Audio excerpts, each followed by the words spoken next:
Alrighty, we're gonna get into that little lovely collision review episode January 11th, 2025. That's where I think I left off as far as 2025 reviews are concerned. I know there's a lot of episodes of Collision and Dynamite and even Rampage back in the day that I haven't done. I'm hoping as time goes on, I can eventually just be like, oh, hey, we've tackled all of 2025's episodes. Let's go back to 2024. Kind of what I'm doing for WWE and any other promotion. I'm just going to do as much as I can, okay? Okay? All right, so back on track. I'm trying to upload whatever the newest one is now, so I figured we can catch up with those 10 to 11 episodes I missed in the process. And I think that's about it. So let's crack into the episode, if you will. It starts off with kind of like the pre-packages they do for every episode of Collision. This one has Harley Cameron just strumming her guitar. Then we get Mariah May saying that she will kill her.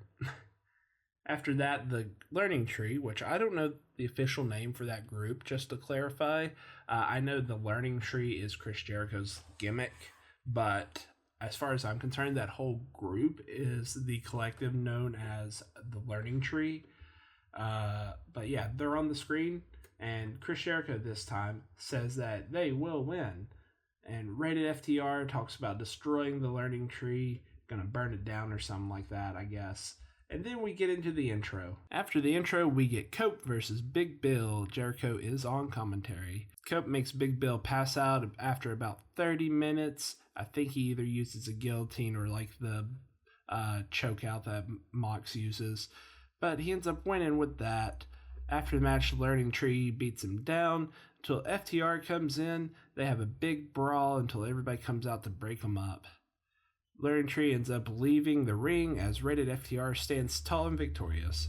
Commentary reminds us that for the main event, Dax versus Chris Jericho, that everybody for both groups are banned from the ringside.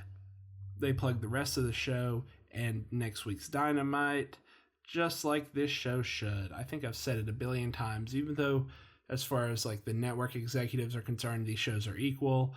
I do think that Dynamite should be your meat, if you will, of the course, and this should be your little appetizer, getting you like ready for Wednesday. All right, after that, Hangman gives a promo about how he's worked so hard to protect his family from fame, and all in one night, all that was undone. I don't know what happened, how that happened, or whatever, but just for reference, I took about a year and a half off from Dynamite, AEW just as a whole, so I'm kind of confused on the storylines, but I'm catching up back into them. I did see the whole him burning down Swerve's childhood house. I saw that when that happened. That was crazy. Speaking of that, he ends up mentioning that, and he said that he did everything possible to make sure that Swerve did not win the championship, including burning down his childhood home. He highlights all the things that he's done, talks about the history between him and Daniels and how he's humored him, but that only lasted for so long, and that was too long. Last Saturday, Daniels put hands on him, and he will pay the price for that in a Texas death match next Saturday. I don't know why they didn't have this on Collision, or excuse me, they did have it on Collision. I don't know why they didn't have it on Rampage, but you know what? That works for me. He says that Daniels has made his bed and now Adam will lay him down in it. After that, we get Pac walking from the back through the crowd to go one-on-one against Commander. Pac ends up winning with the Rings of Saturn in like 5 minutes. After the match, the rest of the Death Riders sans Moxley comes out, beat down Commander until the Outrunners run out to save him from Commander. Apparently, they have a match against the Death Riders coming up, and by that I mean Claudio and Yuta. Wheeler Yuta ends up winning that match for them.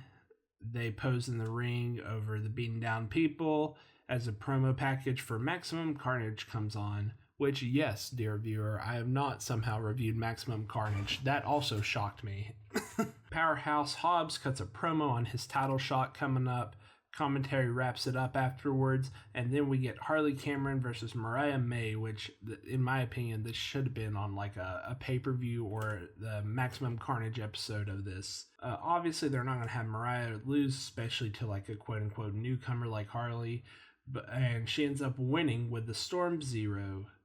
This crowd is very much so behind Harley. I wrote down at the time, because this was like the newest episode of Collision at the time, if they keep on giving her momentum, they could have a star on their hands. And up until recently, they have done that pretty good. You know, me personally, I'm not a fan of this whole Harley Graham thing, but it gives her something to do until the title picture's open again.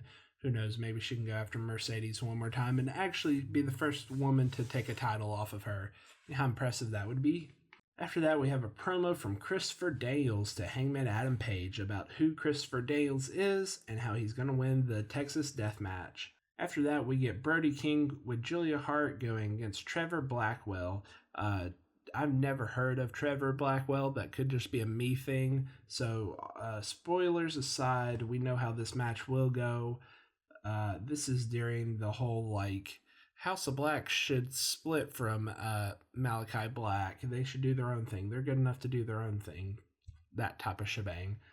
By the way, Brody King ended up winning with a running clothesline into a cannonball and into the Gunzo ball. He could have won with one of those, but geez, he had to kill him, I guess. When we come back from an ad break, Brody King's asked how he feels about that win. It says that it's a confusing time for the House of Black. He tries to cut more of a promo, but Cope ends up cutting him off by saying that they've been through a lot together and he respects all the House of Black. In fact, he wanted to choose them originally when he came in to be his group, but maybe it's time for them to take the reins from Mr. Black and run with it. It's a good way to keep the group together without disbanding, while also saying, hey, Malachi is no longer part of the AEW roster. The next match is Daniel Garcia against Katsuyori Shibata, where Daniel Garcia got the shit beaten out of him and somehow won with a roll-up. Look, I get it. We're in a different era of wrestling than what I grew up with. But in my opinion, like, if somebody wins with a roll-up normally, it should be a heel being like a little shit face, being like, ha, I beat you, even though it was like barely by the grit of their teeth they won.